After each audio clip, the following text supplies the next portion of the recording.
everyone, it's me Nikhilesh and welcome to my new lab. Yay! I just shifted my lab from up there in my room. As you can see, my room is actually up on the second floor of the house. There.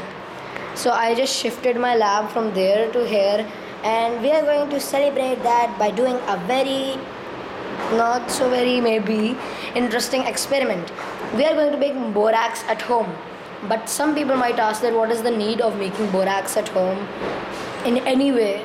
The main prime reason is to make slime, because I highly doubt some people will be using this as a detergent booster, which is its commercial use. It is sold as a detergent booster, but sometimes borax is not available in markets, and sometimes it's kind of expensive if you compare it to the other detergent boosters like Vanish, etc. So kind of borax, borax, people sell borax less nowadays in some countries like India and etc.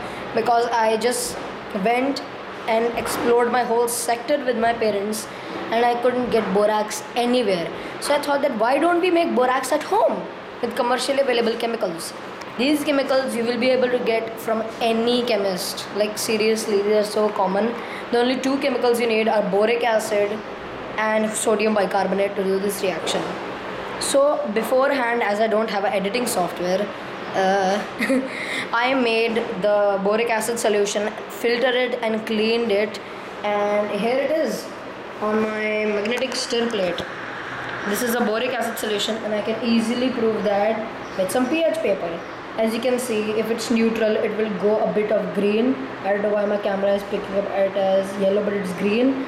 But if it is acidic, it will go to orange and red. So what I'm going to do now is I'm going to take a piece of this pH paper right now. One second. This is kind of too hard. One second, there we go. Now I got the pH paper out. Very big ordeal.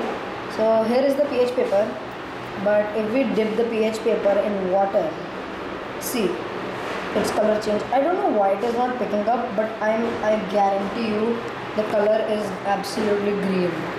Look at that. Yeah, as you can see, it's a bit green, but it's not catching up there, and there is just this shadow. But if we put this in the solution of boric acid, look what will happen.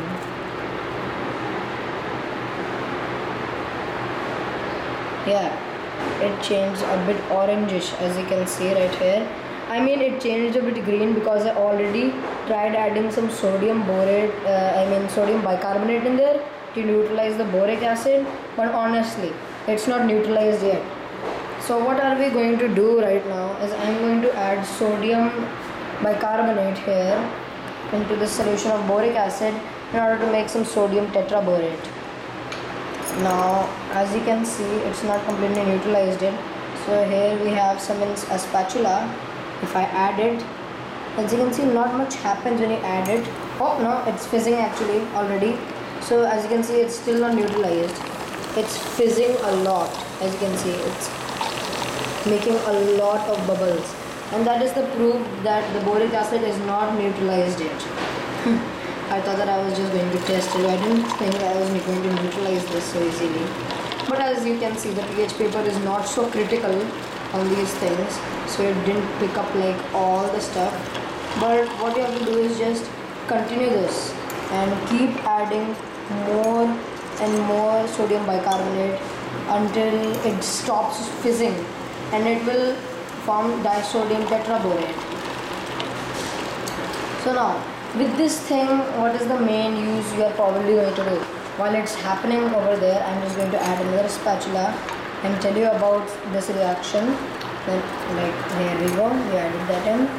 And now that most of the people are just going to do this reaction to make slime, I don't know what is the proper chemical reaction which happens in the slime when you add disodium tetraborate into it, but my basic theory and what I read from the internet is that most glues have, like, each and every glue has a different bonding and structure from each other.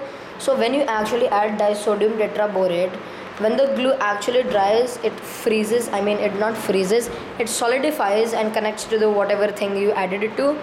But instead of instead of glue drying by adding disodium tetraborate, it polymerizes, just like you can do with making nylon. Like you add two liquids, which I think are hexane, and another one is I cannot remember, but I think it ends with diamine. So when you do that, it just forms a polymer. The basic principle is with this, but I would prefer strongly not to add disodium tetraborate in Fevicol, as the polymer formed is very rigid and it will just look like cottage cheese. So I would prefer other types of glues like transparent glues or different types of glues, as Fevicol is not that good of a slime. That's why. So thank you for watching this experiment. See you later. Bye bye.